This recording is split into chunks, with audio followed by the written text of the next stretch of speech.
There's only one, there's only one. It's only one, just only one, just. Hey you guys, it's Jess. Welcome back to my channel. So for today's video, I have a little bit of a treat for you guys because a while ago I did a look on my hair with Yaki straight hair, and then I did the curls in it and all that stuff, but I did a lot of it off camera. So I want to show you guys here how I layer my hair and get it nice and curled to look a little bit like this,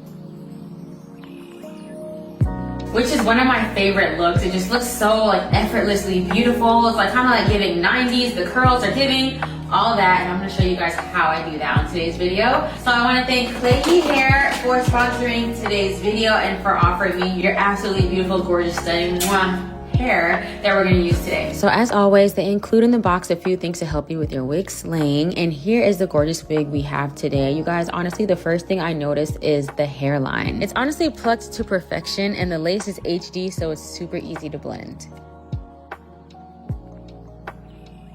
On the inside of this wig, it has a breathable wig cap, it has an adjustable strap for extra security, and it has a C-shaped design, so it's super comfortable to wear. So this is a Yaki straight texture. It's meant to mimic what our hair looks like after it's like a silk press, so that's why it has a little bit of texture left in it, and I absolutely love this texture because it just looks so realistic. So I'm just switching into my wig cap now. I will say this wig cap has been worn.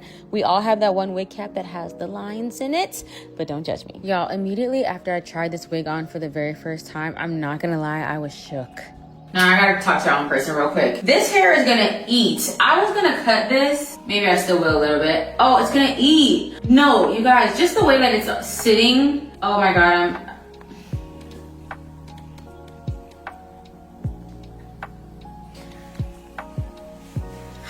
you know how sometimes words just aren't enough? All my words fell short. This hairline is really snatching something. Like, just wait till I put some foundation on the actual lace. This hairline, oh, okay, I'm sorry. This is the best straight hair I've ever had. It's the best. Okay, should I do like a side? If I did a, dang, and it's already layered? I didn't even peep, this is already layered for me. I'll probably still frame my face a little bit because everyone's, you know, lengths and face shapes are different, but just like straight out the box, I don't even think I'm gonna cut this. And y'all know I love to cut some hair. Am I gonna cut this? I don't think I should. I don't think I'm going to. This hair looks good. Okay, all right. Let's move forward. So after I finally collected myself, I went ahead and used my Ruby Kisses in the shade, I think 18 or 16, I can't remember. I'll put it in the description box. And I'm just using that to tap lightly on the HD lace. It matches my skin tone honestly perfectly. And the HD lace, without even laying it with glue, it like melts right into my scalp. It looks like scalp. And I was just so impressed with the quality of this wig. So as you can see, this is the side with foundation, and then this is the side without. And if I'm being 100% honest, looking back at it, I may need to go like a half a shade darker, but this is perfectly fine.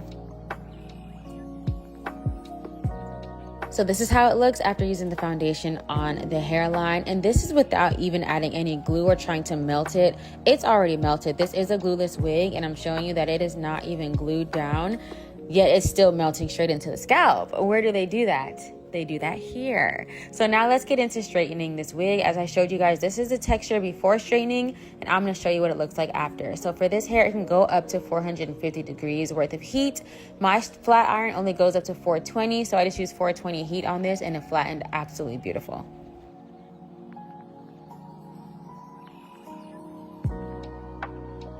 So here I'm just deciding, do I want to do a side part? Because I know the side part would absolutely eat. I'm going to have to revisit this with a side part, but at the end of the day, I'm just a middle part girly, but we're going to try that again another day.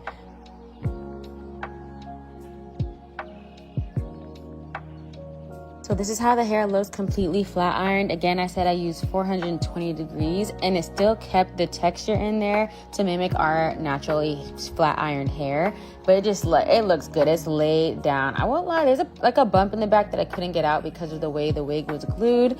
But look how good it looks, like nice and flat. Okay, now let me get into the face framing part of this tutorial. Now my only thing with face framing is that I feel like if you do cut your wig in a certain way, it's only gonna look good when it's curled, because then it just kind of seems like the hair just cut a weird way. I don't know, we'll see, but as of right now, I'm cutting it in a way that I want it to look, because I know it's gonna look really good when it's curled. It's gonna look really full. It's gonna frame my face very well. So I'm cutting this hair with the mindset that it's gonna look good when I curl it. If you wanna keep your hair straight, there may be different ways to cut it. To be honest, if I was keeping my hair straight, I wouldn't cut it at all, because it already has like a little bit of layering, but it's not enough for my face. So I'm gonna show you guys how we do that now. So we take the scissors, and you are just going to cut in like a diagonal direction.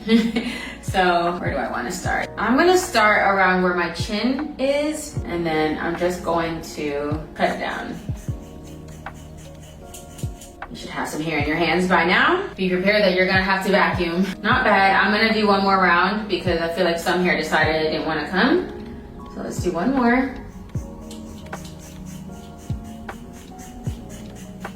So now you should have some hair in the front that is like noticeably shorter than the rest of the hair. This is gonna make for a really good bang look around your face, and it's gonna fall really nicely. So you see this side, and then you see how this side is just like all one angle. That's not what you want. So I'm just gonna cut some other pieces. You're always just kind of cutting back, like at a diagonal. Whatever you cut, just make sure it's at a bit of a diagonal. But I would suggest always maybe start a little lower than what you think you're gonna do, especially if you're a first time, because something my mom would always say when she was teaching me how to cook, you can always add, but you can't take away. So if you cut too short, it's over. So I guess with hair, it's actually backwards. You can take away, like you can be like, oh, let me cut some more, but you can't add. So if you cut it too short in the beginning, you can't add more hair. It's just gonna be too short, and then that's what you're stuck with. I think I like what I'm seeing. So I didn't do too much. This is all the hair that I ended up cutting off layering wise. I'm not cutting off any of the length. Like overall, I'm keeping the length where it's at, but I'm just doing layers right here. So now I'm gonna do it on the other side as well and try to keep it as even as I can. But if it's not perfectly even, it's fine, because we're gonna curl the hair anyways. All right, so on to curling my hair. For the bang part, I always curl away from my face. Like I'm gonna send the curling iron kind of like backwards and roll it towards the back of my head, and that's gonna give you such a pretty swoop bang look. Now I'm using rollers to keep the hair just kind of like mold the hair in place, and it kind of like helps the hair to be extremely flowy. So it's gonna give you that 90s look when you put the rollers in afterwards. So I'm just gonna roll them up and secure them with the little clips that it comes with, and I'll leave a link from where I got these rollers from as well.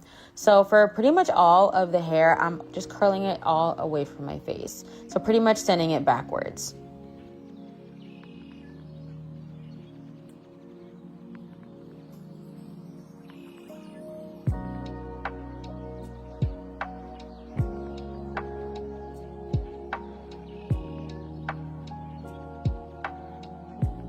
So this is the hair after I put all the rollers in. You can keep them in as long as you want, but for minimum, you have to make sure your hair is at least cooled. Don't take them out while your hair is still warm. That means they haven't settled yet. Now, one thing I will say, Velcro rollers, it makes it so much easier for them to stay in your hair, but you have to be a little careful when you're taking them out, because since it is Velcro, it will snag on the hair a little bit.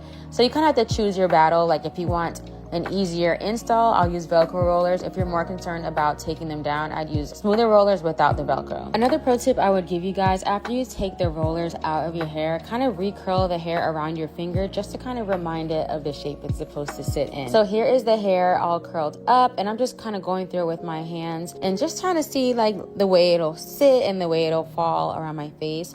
Now, if you can see the quality change here, because I don't know, I thought I pressed record on my camera, but I did get some phone footage. And look at the bang, you guys. I absolutely, like, the bang is the most crucial part. I'm obsessed with the way the bang looks. Look the way it's just gonna flow. Absolutely stunning. So that is honestly how I do my like 90s curls, whatever you want to call them. It's nice and full. I will say my wig did start sliding back a little bit. I got a widow's peak, so you can see when it slides back. But I just hope you guys love this video. Let me know if you have any questions, and I'll see you in my next one.